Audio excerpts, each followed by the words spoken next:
Dans la suite de Hunter x Hunter, Hisoka avait enfin percé le secret de Kuroro. Grâce au soleil et à la lune, ses marionnettes ne disparaissent plus. Une femme s'empare du micro, brise Hisoka, la horde déferle. Puis Kuroro murmure un dernier ordre et la tête qu'il tenait explose.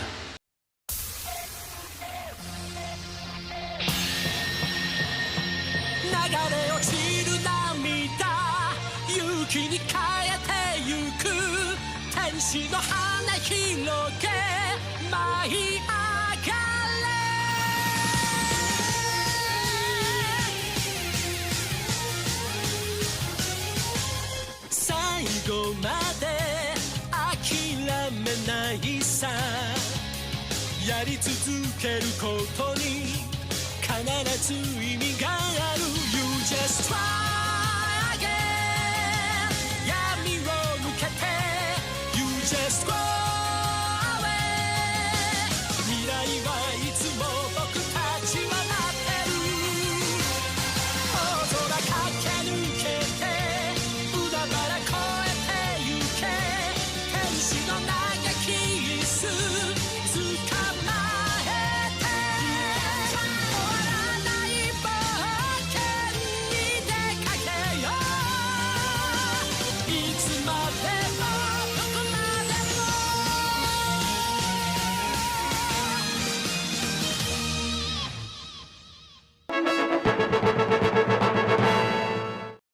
Sous le souffle de l'explosion, Hisoka comprend enfin.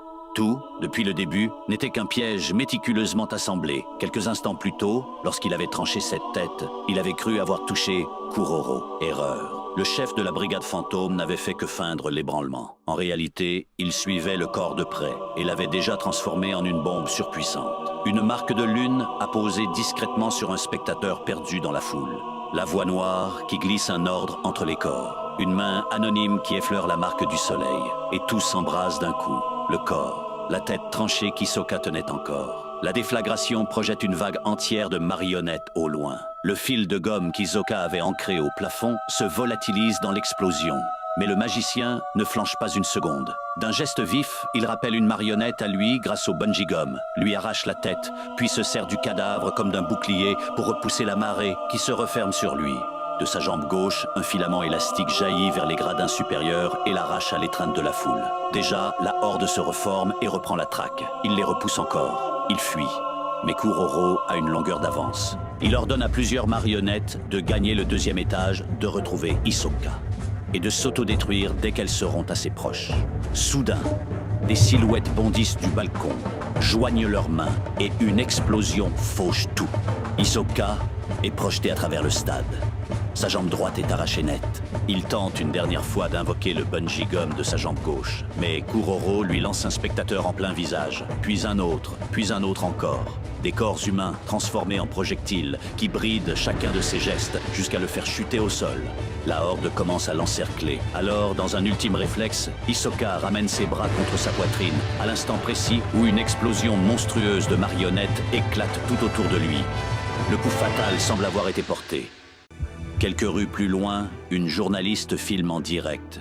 Une explosion vient de déchirer le sommet de la tour. Une épaisse fumée noire s'en échappe. En bas, la foule panique. Pompiers et secouristes se ruent à l'intérieur. La reporter ne trouve qu'un mot. On dirait une zone de guerre. Elle l'explique froidement. Un duel de maîtres d'étage se tenait là, devant un public restreint, et l'un des deux combattants serait responsable du carnage. À l'intérieur de l'arène. Un cratère béant en occupe le centre. Le bilan tombe. Plusieurs victimes. Parmi elles, un nom, Hisoka. Une enquête est ouverte. Son corps gît sur le sol. 3 ombres se dressent au-dessus de lui. Charnalk, Kurotopi et Machi. Charnalk reconstitue la scène. Près de 200 marionnettes se sont jetées sur Hisoka pour le décapiter. Mais les pantins piégés ont absorbé le choc. Ce n'est pas une lame qui l'a tué. C'est l'asphyxie, l'explosion, la fumée, le poids de toutes ces marionnettes. Le magicien s'est éteint, étouffé. Kurotopi presse Machi de les suivre. La mort est confirmée, mais elle refuse. Il l'a payée d'avance. Elle soignera ses blessures avant de partir. Kurotopi se souvient. Elle avait refusé l'argent quand Hisoka affrontait Kuroro. Au fond, lâche Charnalk Machi est quelqu'un de bien. Les deux hommes s'éclipsent. Elle reste seule avec le cadavre. Machi ferme les yeux d'Hisoka. Elle observe les plaies béantes à son cou. Elle le remercie, à voix basse, de l'avoir aidé à exorciser Kuroro. Puis elle sort un fil pour le recoudre. Et, au moment où elle se penche, une aura jaillit du corps. Elle se fige. Puis elle comprend. Le naine post-mortem. Cette force qui parfois se renforce après la mort. Sous ses yeux, le cœur d'Hisoka se remet à battre. Sa main se crispe. Il respire de nouveau. À la fin du combat, Hisoka gît, impuissant, cerné de marionnettes. Une pensée le traverse. S'il doit mourir, autant tenter l'impossible. Alors il invoque son pouvoir par son nom. Il le supplie de revenir après la mort, de faire battre son cœur, de gonfler ses poumons, de le ramener. L'explosion retentit.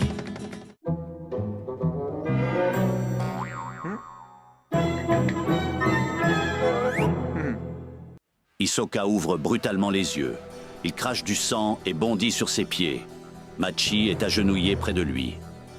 Étais-je vraiment mort? Elle confirme. Alors il rit. Elle propose de le recoudre. Il refuse net.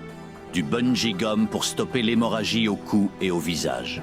Texture trompeuse pour reconstruire la chair arrachée. Des prothèses de caoutchouc pour sa main gauche et sa jambe droite. En quelques gestes, le monstre est réparé. Machi lui dit qu'il n'a plus besoin d'elle. Elle s'en va. Hisoka glisse une phrase. Il a décidé de combattre n'importe où et n'importe qui. Elle hausse les épaules et continue. Et soudain, il est derrière elle. De la brigade fantôme. Il l'enlace et la cloue avec son bungee gum. Son ordre est limpide. Qu'elle prévienne les autres. Il les affrontera un par un, jusqu'au dernier. Furieuse, Machi crache qu'il n'a aucune chance. Lui prend ça pour un oui. Il s'éloigne, tranquille, pendant qu'elle hurle de rage. Ailleurs, Kuroro marche dans une rue grouillante, téléphone à l'oreille. Il parle de la famille royale Kakin, qui invite des civils à embarquer vers le nouveau continent. Et à bord, un trésor à dérober. Son interlocuteur, c'est Charnalk. Enfin, toute la troupe va se réunir. Charnalk raccroche. Il s'étonne que Kurotopi traîne autant aux toilettes. La porte s'ouvre. Hisoka en sort, quelque chose à la main. Charnalk se précipite. Le magicien lui lance la tête tranchée de Kurotopi. Il l'attrape de justesse. Et pendant qu'il fixe le visage mort de son ami, Hisoka s'abat sur lui d'un coup d'une violence inouïe. Plus tard, on retrouve Charnalk attaché à une balançoire, la tête de Kurotopi à ses pieds, des corbeaux tournant autour. Hisoka sourit. 2 de moins. Il en reste 10. Le plus grand navire de l'histoire lève l'ancre. À son bord, un roi, 14 princes et une guerre. Le jour J est arrivé. Le port est noir de monde. Des milliers de personnes se pressent face au Black Whale, un navire si colossal qu'il masque l'horizon. Destination, le nouveau continent. Sur scène, 2 animateurs chauffent la foule, Gantai et Tamazo. Puis, le roi Nasubi apparaît sur l'estrade. Il se proclame magnifique souverain de Kakin. Et il fait une promesse à son peuple. Le continent inexploré est à leur portée. Une seconde scène s'illumine. Bian Netero salue la foule, entouré de la famille royale. Les visages sourient, mais derrière les sourires, l'ambition couve. Un dirigeable emporte le roi vers le Black Whale. Les annonceurs saluent son courage. Les princes et les personnes importantes suivent dans les airs, tandis que des ferries déversent les passagers ordinaires. Dans les rues, la fête bat son plein. Personne ne se doute de ce qui se prépare à bord. Sur le navire, les princes paradent lors d'un banquet avec les notables de Kakin. Champagne, sourires, courbettes, tout ceci est un théâtre. Car le Black Whale cache sa vraie nature. 5 niveaux. Le premier est réservé à la famille royale, aux politiciens du V5 et aux grands patrons. Le deuxième est les riches et les célébrités. Les 3 derniers, le peuple, entassé par milliers. Chaque passage entre les niveaux est verrouillé par l'armée royale. Le navire entier est placé sous loi martiale et entre le deuxième et le troisième niveau, une cloison de métal. En cas d'urgence, elle ne s'ouvre que d'en haut, mais jamais d'en bas.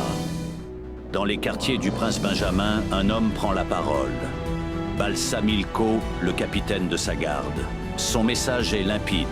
Seuls les 2 premiers niveaux serviront de terrain de chasse. Mais pas encore. Pendant 2 mois, ces hommes seront des gardes, non des soldats. La retenue avant tout.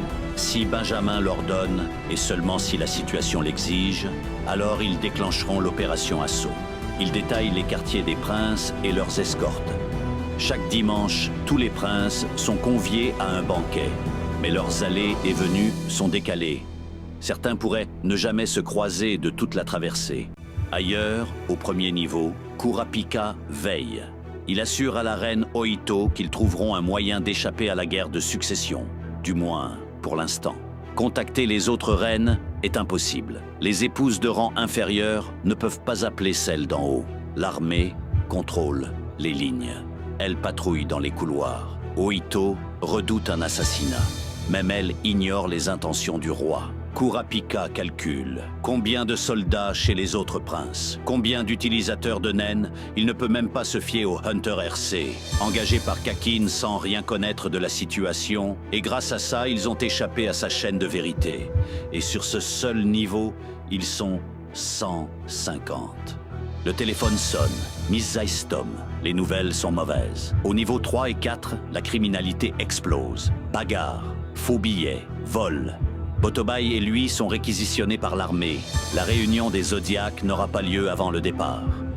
Pire, Kakin n'a rien préparé. 5 dispensaires pour les 3 niveaux du bas. Aucun médecin au niveau 5. Seul un 15e du personnel médical à embarquer. Pendant ce temps, en haut, un médecin pour 20 passagers.